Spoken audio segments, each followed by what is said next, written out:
sur la définition du terrorisme, je pense que c'est l'une des questions les plus épineuses dans le droit international, étant donné que jusqu'à présent et après des décennies de rencontres, de conférences et de tentatives de trouver une définition au terrorisme dans une convention internationale générale, ces tentatives ont toutes échoué et jusqu'à présent on a un vide juridique en ce qui concerne la définition du terrorisme général parce qu'il n'y a pas de convention qui porte sur ça. Il y a plusieurs conventions des Nations Unies très spécifiques sur par exemple la lutte contre le terrorisme dans les aéronefs, dans les navires, sur la lutte contre la prise d'otages qui est considérée également comme du terrorisme. Donc il y a des dizaines de conventions très spécifiques, mais il n'y a pas de convention générale sur le terrorisme. Pourquoi? Parce qu'en fait les États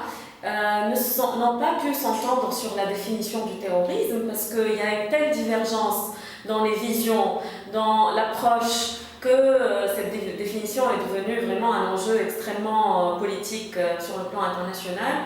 Et on sait qu'on dit souvent, il y a un adage ou une expression qu'on utilise souvent pour essayer de comprendre l'absence de cette définition du terrorisme.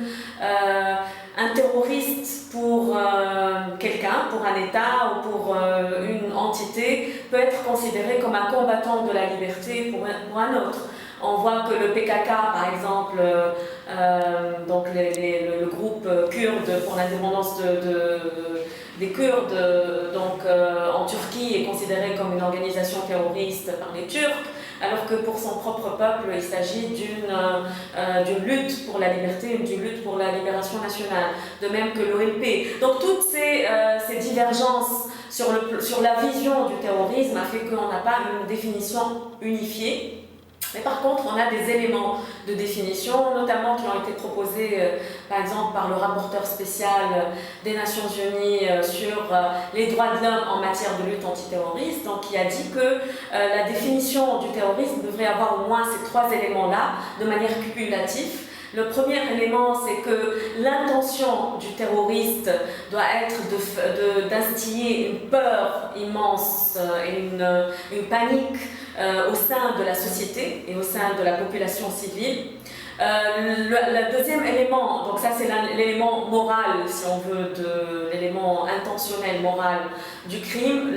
Le deuxième élément du crime de terrorisme, ça doit être l'utilisation d'une force létale, c'est-à-dire d'une force meurtrière. C'est ça qui distingue aussi le terrorisme des autres types peut-être de crimes un peu